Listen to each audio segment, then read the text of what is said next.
his ex-husband. I just said that he blew away this guy, and he served time in the pen, which nobody wanted Joyce to know. Don't tell Joyce, this is terrible. So anyway, I found out about that. No big deal. Never did like him anyway. So then he was fooling around, and Aunt Nick caught him and divorced him, and that was the end of that. And that's all of my mother's brothers and sisters. I don't think I've left anybody out. If I did, sorry about that. Um, let's see. We'll talk about that was my mom's family. We'll talk about my dad's family, the Macamels. Uh, Grandpa Macamel, I really don't remember very well. He died when I was in the second grade. His name was C.A. C.A. Carl Albert. Carl Albert Macamel. He was very tall, very straight, long white beard, and just mean as the devil. And the grandkids didn't like him because he was always patting us on the head, and he had long fingernails, which hurt. And I really don't know what he died of, but anyway, he died when I was in the second grade. Grandma was a wonderful lady, and her name was Jenny Loon, and she was from a very prominent family in Belleville. Grandpa was from a prominent family, and I really don't know anything about Grandpa's brothers and sisters, not too much. One of them, Tante Marie, I knew her. She was a very sweet lady. Married Mox Wrench. Um, his sisters, I really don't know too much about them. Now we get to the hard part. Now we get to the hard part. Grandma Macamel, Jenny Loon, like I said, had 2 or 3 sisters that I knew, but I was never close to Dad's family like I was to my mom's family. We did visit out at the farm, though. We had a lot of fun. And Dad had, see if I can remember those. Okay, in order. He had one sister, Emily. We called her Mimi. She was one hellraiser. Really? She never married. She died when she was, I believe, 99, 98 or 99. Yeah, right around there. Tough as a boot. Tough as a boot. Could cuss like you cannot believe. But having been raised in a family of boys, she could really hold her own. She was a practical nurse and took care of people. When we had our first nursing home in Belleville, when it opened, she went up to apply for a job. And she was older than most of the patients, and they told her that, and she blessed them very, very good. And walked out, and the air turned blue, and never to return again. She never married, like I said. I think the next one was Uncle Fred. Frederick was his name, and he never married. He was a real rake. Made all the dances every Saturday night within a range of at least 2 counties. Had one big time. He was the boss of the farm after Grandpa died and everything. In fact, his nickname was the boss. He was real neat. I liked him a lot. He was a nice guy. He was a lot of fun. Next was probably P.W. Paul Wolfgang, my dad's brother. Meanest son of a gun that ever walked. Just like his father. He married a lady named Elda Schultz. They had 4 girls. One died when she was 2 or 3 years old, and the other 3 are still living. That's Becky, Mousy, Marguerite, and Desi. They had a great name. Okay, the next one was my dad, Bernard, that's his only name, Bernard Macamel. He married Frances Blanche Lewis on December 22nd, I believe, 1920, in Georgetown, Texas, in the courthouse, in the judge's chambers. And they moved to Belleville and lived there for perhaps a year or 2, and then they moved to Houston and lived in Houston until the Depression hit in 1929, and there was no work, so they moved back to Belleville because that's where his family lived. and he built a small house, and that's where I grew up, and was married. Okay, that's Dad, and Dad died in 1980. And let's see, next was probably Uncle Gay. Back then it didn't have any other connotation, it was just happy. It was short for Gerhardt. His name was Gerhardt. G.G. Malcolm. The other G, I have no idea what it meant. He was neat. Real tall, lots of fun. He was married to Jean Allen. They had no children. He was so much fun. I was his favorite. And he was my favorite. He was great. Let's see. Next was Uncle Albert, Charles Albert, and he married Ethel. Don't remember her last. Brashear. Ethel Brashear, and they had 3 boys. And Uncle Albert died about, I guess, 2 or 3 years ago. And they lived in Belleville. And let's see, the next one I guess was Uncle Vic. Victor was the baby. Did I miss anybody? Victor married Grace Clark. Grace Sutton. Her mother's name was Clark. Grace Sutton. And they had no children. And she was a ringer. She was a real rounder. And let's see, Uncle Vic died a long time ago. I don't remember. He died after Uncle Fred. I really don't have any idea when he died. At least 10, 12, 13 years ago, don't you think? Yeah. And then Grace died maybe several years later. And those are the people on my dad's side. I don't think I've left anybody out. And then there was your dad, Clifton Lee Eckert, whom I first remember. We were about 4 years old, and we were at his grandma and grandpa's house. Grandma and Grandpa Wilrod. Losing my voice. My dad was doing some carpentry work for his grandpa, and we were sitting in the swing on the side porch, and I had on some sort of a sunsuit, and he didn't say anything, and I didn't say anything, and we were swinging furiously, and suddenly I said, "I'm the hairiest girl in town." And he looked at me like I was crazy, and nobody ever said another word, and that was it. He And didn't answer or anything. I'm sure I scared him to death. And our families, my mom and dad and his mom and dad were good friends. And Grandpa Eckert, his dad, worked for my dad every once in a while during the Depression, because there were no steady jobs or anything, and he worked in carpentry work and helping Dad roof and all this kind of stuff. Then he went to work for the Santa Fe Railroad. Oh boy, we finally had a job. And then I guess that kind of ran out during the Depression, and so that's when he and Grandma started the Red and White store, ex-Red and White grocery store, during the Depression.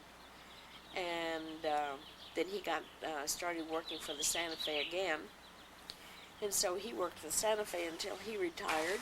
And when your dad and I married, we went into the store with them and worked there for 10 years, starving to death.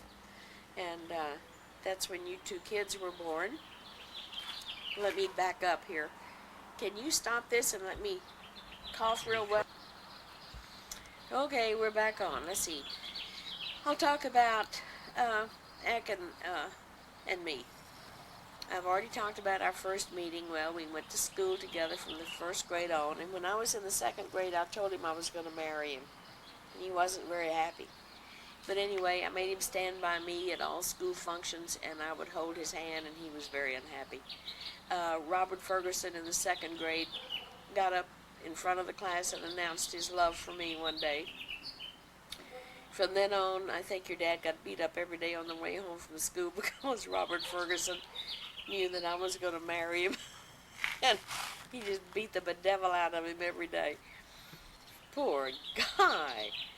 Okay, let's see, second grade, what did we do? Third grade, all the way through high school. We were high school sweethearts, although I dated other people and he did too, but we were still high school sweethearts. Only dated other people, we were mad at each other. Your dad was a super good football player. He played center.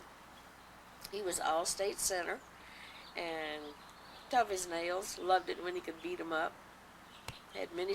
He never had a substitute the whole 4 years he played, so he was beat up a lot. They'd sew him up and he'd go back in and play. And there's a fly, and yeah. And so anyway, let's see. Did they take over? You doing all right? Yeah. As we got out, we graduated from high school, and World War II was going on. It began our freshman year and ended our senior year. Why are you pushing that?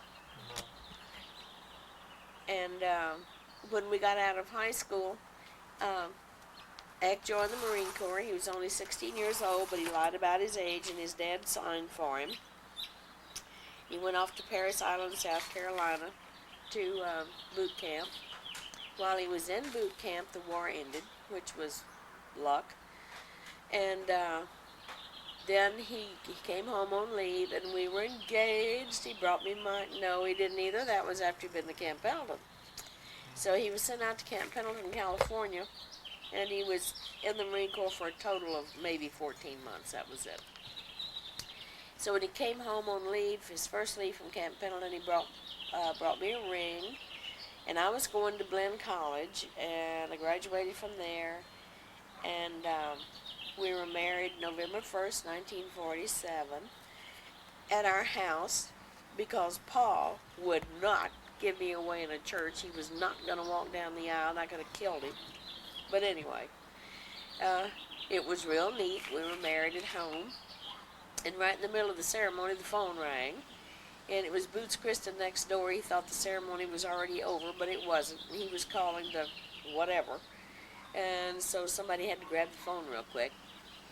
And let's see, your dad was shaking so badly that people were standing outside the house looking in the window and said his pant legs were just waving like a flag. He was nervous. We went to San Antonio on our honeymoon. And I remember the river walk. Of course, Forgot the wallet. We forgot our money. Had a terrible time leaving because they had totally just wrecked the car. It was painted, solid painted. Everything was wired together. There were rocks in the hubcaps. They had wrecked our clothes. They cut all the buttons off of everything. They sewed together all of our underwear. Everything was just in knots like a ball, like a tennis ball. And they gave us scissors and red thread and a needle, and before we could go anywhere, we had to clip everything, get everything undone, sew buttons on. It was the pits. And then, too, we forgot our money. And we were racing as much as you can race in a 36 or 38 Chevy going to Sealy, trying to get to San Antonio. This car was behind us, honking and honking, and it was Spencer Jamar, Aunt Nig's ex, and Grace, Vic's wife. They had found each other. But anyway, they were chasing us down, and so we finally pulled over and they gave us our money. We continued on. We spent our wedding night in Weimar, Texas. Oh man. The next night we were in San Antonio for probably 4 or 5 nights. And then we were in Austin for, I know, 1 or 2 nights. And came home and we lived in Mom and Dad's apartment.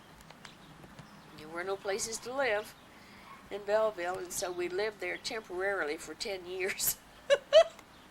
And that's where we lived when Dave was born and when Laura was born. Dave was born at 1:03 in the afternoon on December 3rd, 1952, in the Belleville Hospital, over the drugstore, was his claim to fame, right on the square, right on the square. And he was so cute. He weighed 7'4", and he was like 19 and a half inches long, skinny. Oh, he was longer than that. He was 20 and a half. Long and skinny, just darling. perfect, perfect, darling baby. 5 years later, here came Laura. She was born at, let's see, I went to the hospital at midnight on Friday the 13th. And Laura was born at, I think, at 4 o'clock in the morning on September 14th. And she weighed 7'9" and was like 18.5 inches long. Short and fat and just beautiful. We'll have to cut it a bit. Oh, okay. Here we're going to go back a little bit and tell how Grandma and Pa met each other. Okay. Okay. My mom and dad met each other on a blind date in Georgetown. I have no idea who introduced them or where they went or anything. But anyway, this is how they met. Dad was a mechanic in Georgetown. I don't know where he met Mom. I can't imagine. I'd love to know, but I don't know. They went together. She was older then. She was old. Yeah. About how old was she when they met, do you think? She must have been 30, 29, maybe 30. An old maid. She was apparently living with her grandma and grandpa in Spicewood. And like I said, how they met, I don't know. But anyway, they must have known each other 2 or 3 years before they married because there were a lot of letters written. And they were married in December, I've mentioned that, in 1920. And let's see, what else should I mention? That I was born in Houston. I mentioned that Mom and Dad lived in Houston after they were married. And you were born what year? Belleville. I was born December 12, 1927 at the Old Memorial Hospital in Houston. Ack was born at home in Belleville, not in the hospital. And he was the second son. He was the second son of Grandma and Grandpa Eckert. Their first son had been born 7 years previous. He was born dead and had no name that I know of. And Dad didn't know about this brother? Didn't know about his brother until he and his dad were hunting out on the family property one time, and they stumbled across this old country cemetery.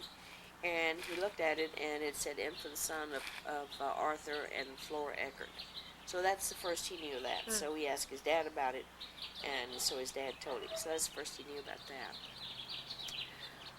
Let's see here. Grandma Eckert had a brother and a sister. Let's start, if we're going to do Grandma, have you done anything about Grandma Eckert yet? No, I haven't done Let's start anything with her about parents, what you know about her parents. Okay. And where they came from. Grandma and Grandpa Wilrod, these are Grandma Eckert's parents. Her mother, Emma Loon, was a distant cousin of my grandmother, Ma Camel. And this is what happens when cousins marry. The product is before you. And she was from a prominent, the Loon family was very prominent in Belleville, and so was the Wilrod family. And her father, William Wilrod, was the county treasurer in Austin County. I think it was 43 years. And he was a huge man, and very gruff and loud, and always right.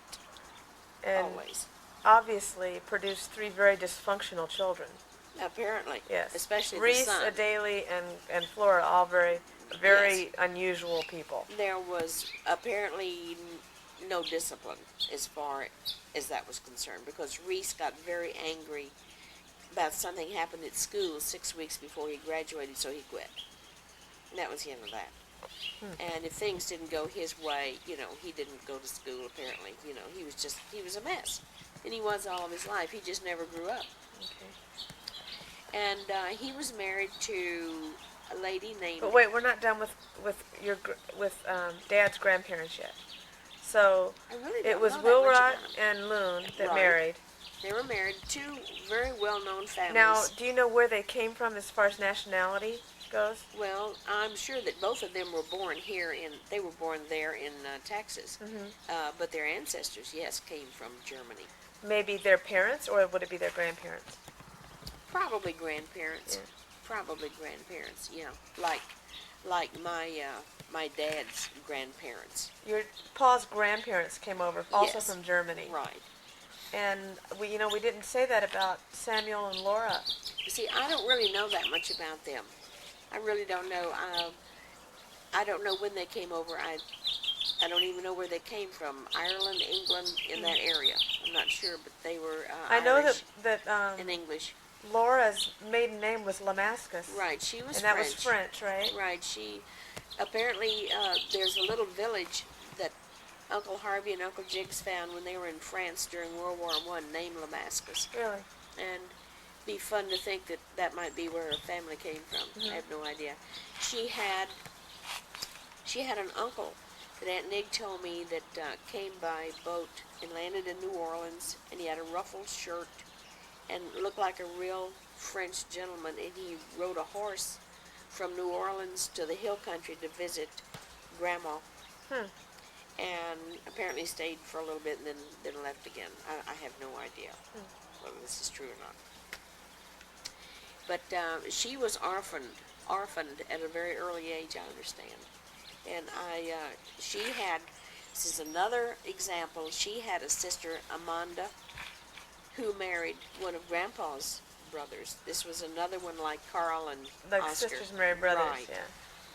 And she was the only one of Grandma Lewis's sisters, my great aunt, that I had ever met. She was just cute, tiny. Smoked a corncob pipe and also dipped snuff. And tough as she could be, and they lived in Marble Falls, and she was so cute.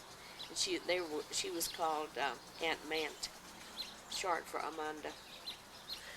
Also, getting back to, you did Pa's family already? Did you talk about the farm? The Belleville farm? Where Pa's family grew up, the farm, the Mockamel farm? As I said, that they were farmers, and that when Grandpa Mockamel died, Uncle Fred, of course, being not married and being the oldest son, he was nicknamed the Boss. This is what he was called, Boss, because he was the boss of everything. Did you talk about Aunt Emily? Aunt Mamie? Talked about how tough she was. And Did you talk about why she never got married? I guess she never got married because Pa told me, and I guess this is true, about he and his brother P.W. would intercept love letters from She was engaged at one her time. boyfriend, and which was just awful. And they made such a to-do about this and everything that apparently she just got angry and Now, Grandma Mac was told it. me a different story. Really? Grandma Mac told me that these love letters were intercepted so that her letters never got to the person they should have been going to. Oh, I didn't know that. And his letters never got to Aunt Mimi. And each So, of them thought that the other had didn't care. stopped writing. Oh, I didn't know that. That's what Grandma Mac told me. Huh. Also, Aunt Mimi was in love with one of our sheriffs in Belleville. His name was Coy. You never told me that. And he was, I just happen to remember it. And he was sheriff, and his daughter, Katie, was my age. And Katie and I were in school, I guess, maybe second and third grade together.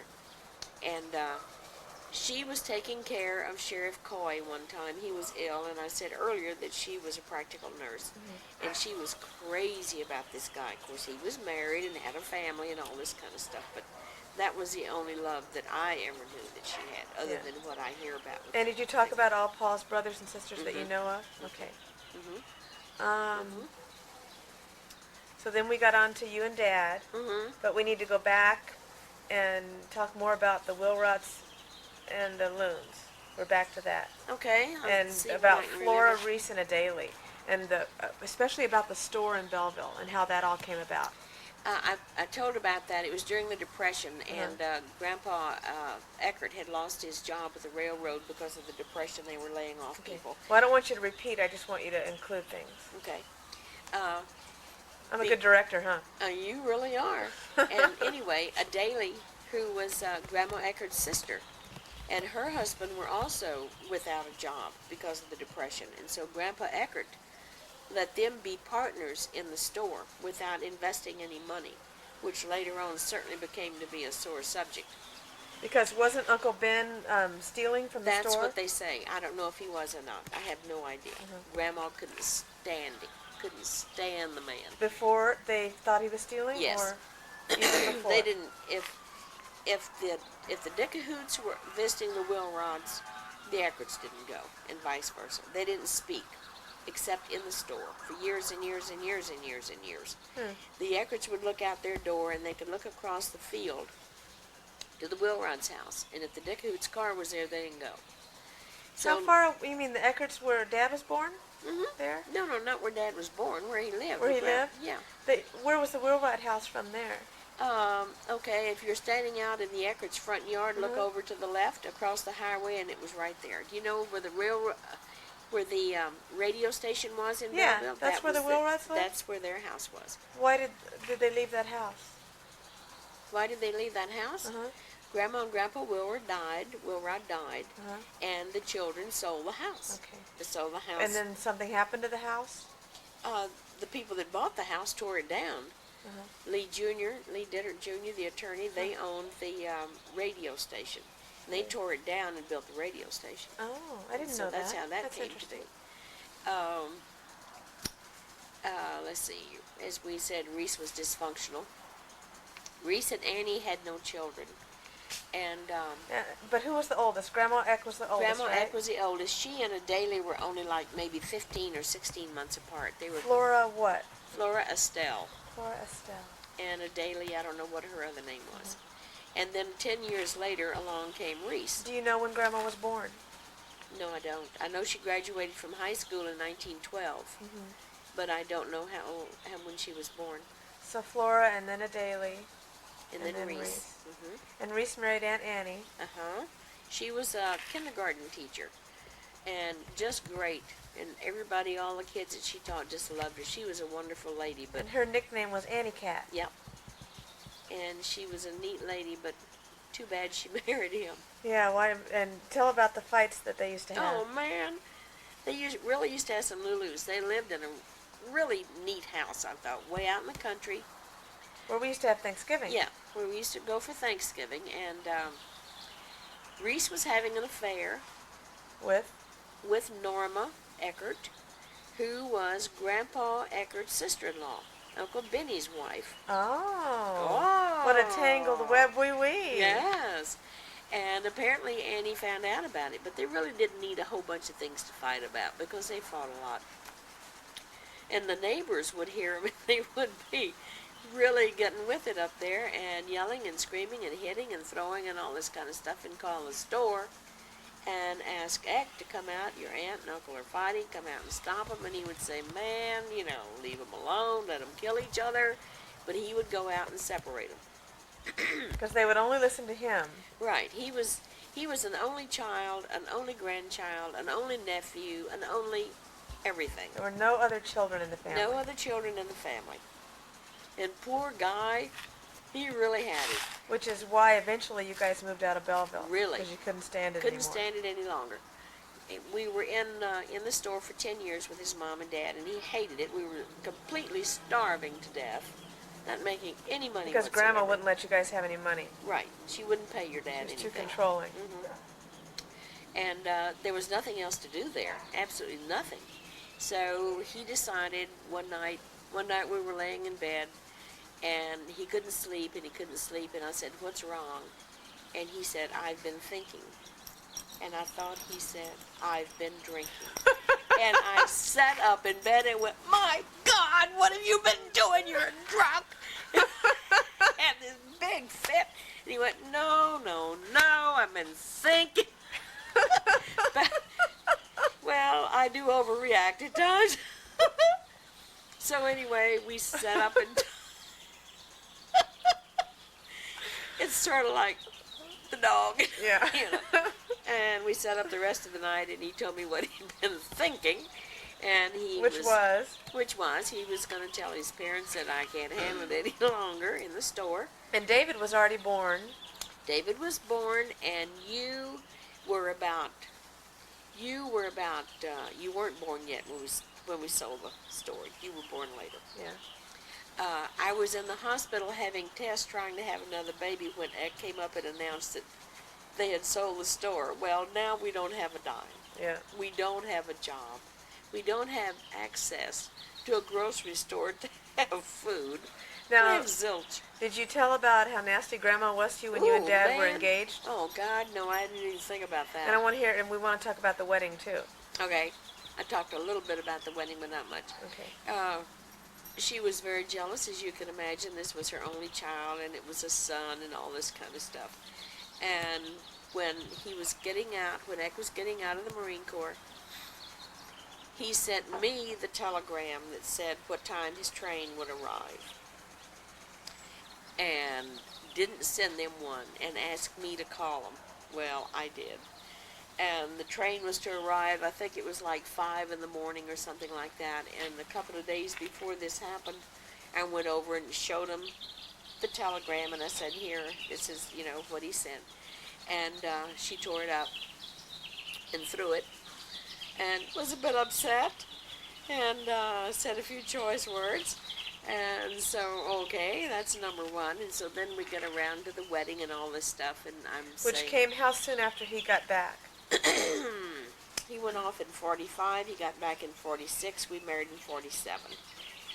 About a year or so later. What was your wedding date? November 1st, 1947.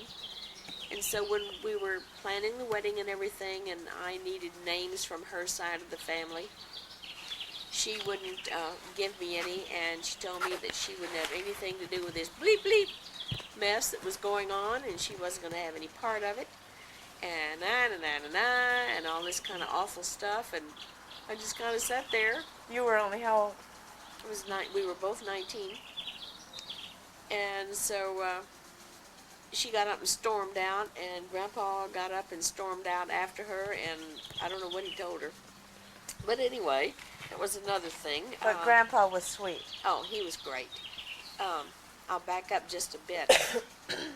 In December of 1945, when Eck was stationed at Camp Pendleton in California, his mom and I and another lady from Belleville who was driving out to be with her husband, who was stationed in Santa Ana, California, at an air base, we all three drove out.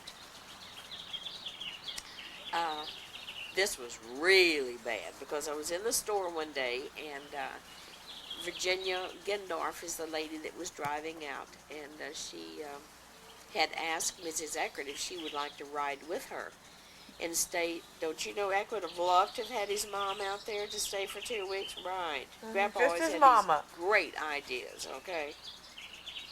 And we were in the store talking about it, and Grandpa was telling me. And then he said, why don't you go too? He said this to me in front of Grandma.